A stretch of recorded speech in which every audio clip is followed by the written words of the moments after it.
Hello friends, I Arun Dalal once again welcome you on the online platform of Arun Dalal English Classes YouTube channel, and today our topic for discussion is comprehension, passage third. देखेंगे please. पहले हमने दो passages किए थे, उसमें आपने काफी कुछ सीखा और उसमें आपका पॉजिटिव रिस्पॉन्स आया। आज इसमें करते हैं। पहले मैं आपको ये बता दूं कि जब आप इसे पढ़ते हैं तो आप इसका एक स्क्रीनशॉट ले लें और स्क्रीनशॉट लेकर खुद तैयारी करें। उसके बाद मेरी रिकॉर्डिंग को सुनें और इसके साथ टैली करें। यह है बेटा, नेवर बिफोर इन हिस्ट्री, बेटे इतिहास में ऐसा पहले कभी भी नहीं। हैव पीपल बीन, ऐसे हुए हैं। सो अवेयर, कैसे हुए हैं? इतने जागरूक, इतने कॉन्शियस, इतने mindful of what is going on in the world, कि संसार में जो हो रहा है उसके प्रति इतना सचेत आदमी कभी भी नहीं हुआ था, इतना जागरूक कभी भी नहीं हुआ था। यहाँ पर ये जो दिया गया है नेवर बिफोर इन हिस्ट्री, ये एक एडवर्बियल फ्रेज है। जब कभी भी हमारा कोई भी सेंटेंस किसी एडवर्ब या एडवर्बियल फ्रेज से शुरू किया जाता है तो उस सेंटेंस की हेल्पिंग वर्ब को सब्जेक्ट के पहले प्लेस किया जाता है, और इस प्रकार की जो टर्म होती है इसको कहते हैं इन्वर्जन। जब हम एडवर्ब का टॉपिक करेंगे इसको पूरी डिटेल से स्टडी करेंगे। Television, newspapers and radio keep us continually informed. बेटे आज के दिन मीडिया का जो टाइम चल रहा है, मीडिया अपने पीक पर है, और ऐसे में आपका टेलीविजन, आपका न्यूज़पेपर और रेडियो, ये इस प्रकार की चीजें हैं जो हमें हमेशा सूचित रखते हैं। एंड स्टिमुलेट आवर इंटरेस्ट, और वो हमारे इंटरेस्ट को इंसाइट करते हैं, अग्रवेट करते हैं, एक्सेंचुएट करते हैं, इंक्रीज करते हैं, वो उसे बढ़ाए रखते हैं। स्टिमुलेशन, बीएड और जेबीटी में स्टिमुलेशन का मतलब होता है उद्दीपन, कोई काम करवाने के लिए जब किसी को प्रेरित करते हैं तो ये हमारे इंटरेस्ट को प्रेरित करते हैं, बढ़ाए रहते हैं, आकर्षित करते हैं। द सोशलिस्ट लॉजिस्ट्स इंटरेस्ट्स, बेटे जो समाज शास्त्रियों की रुचि है, इन द वर्ल्ड, किसके अंदर? संसार के अंदर, अराउंड हिम, जो उसके चारों तरफ चीजें हैं उसके प्रति, इज इंटेंस, वो बहुत ज्यादा होती है। जो समाज शास्त्रियों का इंटरेस्ट होता है बेटे अपने चारों तरफ की चीजों में, वो बहुत ही गहन और गहरा होता है। For society is his field of study, ऐसा क्यों होता है बेटा? ये फोर के तीन मतलब होते हैं।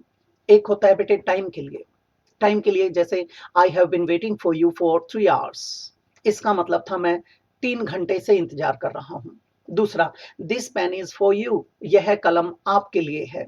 तीसरा, बेटे फॉर का प्रयोग किया जाता है कंजंक्शन के रूप में। When Jesus Christ was being crucified he uttered some words, ऐसा लिखा गया है बाइबल के अंदर। कहते हैं उन्होंने कहा था, forgive them father for they know not what they do, हे परमपिता परमात्मा उन्हें माफ कर दो क्योंकि उन्हें नहीं पता वो क्या कर रहे हैं। तो फॉर का मतलब क्या होता है? क्योंकि भी होता है। यहां पर ये क्या आया? इज, बिकॉज, क्योंकि society is his field of study, क्योंकि जो समाज है वो उसके अध्ययन का क्षेत्र होता है।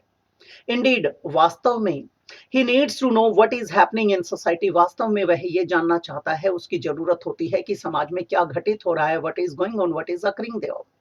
ही wants to know what makes the social world what it is, वह ये जानना चाहता है कि जो ये हमारा सामाजिक संसार है, ये जैसा है ऐसा कौन सी चीज उसको बनाती है। हाउ इट इज ऑर्गेनाइज्ड, ये कैसे संगठित है।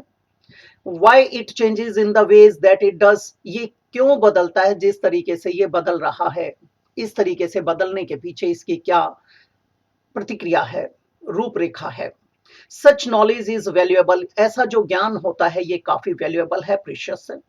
नॉट ओनली फॉर दोज, ना सिर्फ उनके लिए, हु मेक ग्रेट डिसीजंस, जो बड़े बड़े निर्णय लेते हैं लाइफ के अंदर, जो हिस्ट्री बनाते हैं, बट ऑल्सो फॉर यू, लेकिन ये आपके लिए भी है।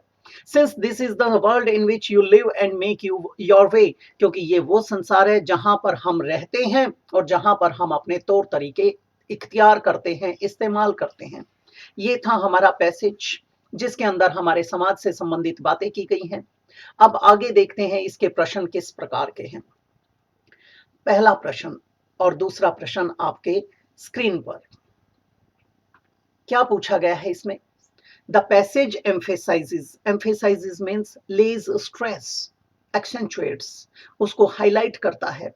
पैसेज किस पर जोर डालता है? That what ever goes on in the world today, कि आज संसार के अंदर जो हो रहा है उसमें क्या पूछता है? Is quickly forgotten by the majority, वो मेजोरिटी के द्वारा जल्दी ही भुला दिया जाता है। बेटा ये गलत हो गया।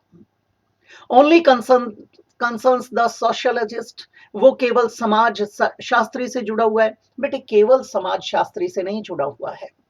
बेटे किसी ने दुकान खोली है तो इसका मतलब ये नहीं वो दुकानदार के लिए ही खुली है, वो पब्लिक की सेवा कर रहा है। तो बेटा ये केवल इसका मुद्दा नहीं है, ये सबका है, तो ये गलत हो गया। First makes the headlines in the press, बेटा ये तो बिल्कुल इररेलेवेंट है कि ये आपके प्रेस के अंदर, आपके जर्नलिज्म के अंदर, आपके न्यूज़पेपर्स के, मैगजीन्स की हेडलाइंस बने। Is of great interest to everyone, बेटे ये हर व्यक्ति के लिए महान, बड़ा, बहुत ज्यादा रुचि का विषय है, हो सकता है बेटा।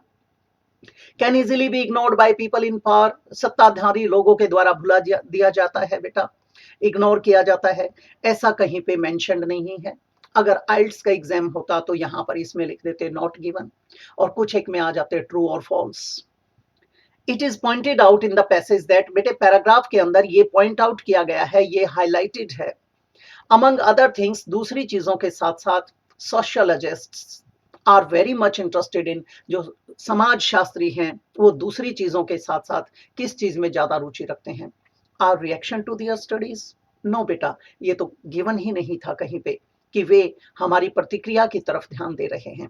The effect of television on education, ये भी कहीं नहीं मेंशन्ड है कि शिक्षा के ऊपर आपका क्या प्रभाव पड़ता है टेलीविजन का, दूरदर्शन का।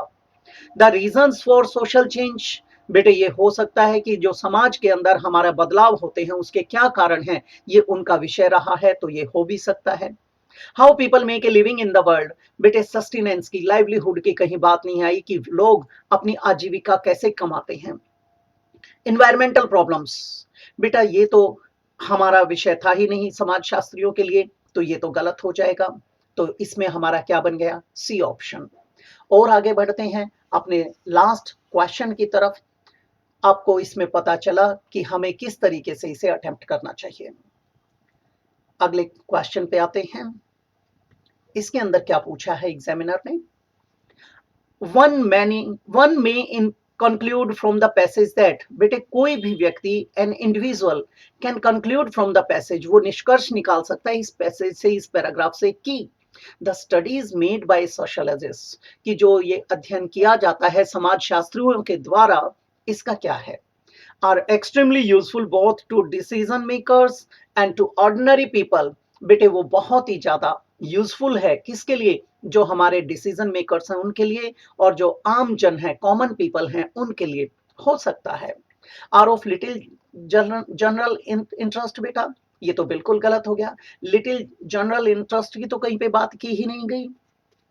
फिर कहता है receive a lot of attention from the media, बेटा मीडिया से अटेंशन तो रिसीव करता है क्योंकि आज के दिन इसी ने तो इसको सपोर्ट कर रखा है, लेकिन हमारा प्रश्न था जो स्टडीज मेड बाय सोशोलॉजिस्ट हैं वो केवल ये काम नहीं करता, तो ये सेकेंडरी पोजीशन पे, सेकंड पोजीशन पे आ जाता है, सबऑर्डिनेटिंग पोजीशन की तरफ चलता है, सही नहीं बैठ रहा। Are primarily intended for students of sociology, ये प्राथमिक रूप से किसका विषय है बेटे? आपके जो विद्यार्थी हैं समाजशास्त्र के उनका, बेटा ये भी हो सकता है। लेकिन हमने यहाँ पर देखा था कि अगर कंक्लूड करें, इसको कंक्लूजन निकालें, इसका सार निकालें, इसका असेंस, इसका long and short, sum and substance, इसका part and parcel, most important part क्या है, तो ये सेकेंडरी पोजीशन पे है। ये भी do not adequately reflect real conditions in the world, ये बिल्कुल गलत हो गया। ये सफिशिएंटली, नोटिसेबली, रिमार्केबली रिफ्लेक्ट नहीं करता, दर्शाता नहीं है किसको? रियल कंडीशंस जो हैं, तो ये गलत हो गया। हमारा क्या आएगा? ये ए ऑप्शन आ जाएगा इसके अंदर। तो ये था हमारा पैराग्राफ थर्ड। आपने इसके अंदर कॉम्प्रिहेंशन को सीखा। अगली क्लास के अंदर हम चर्चा करेंगे इससे अगले पॉइंट की। तो इसके साथ मैं आपसे विदा चाहूंगा, इजाजत चाहूंगा। नमस्कार दोस्तों।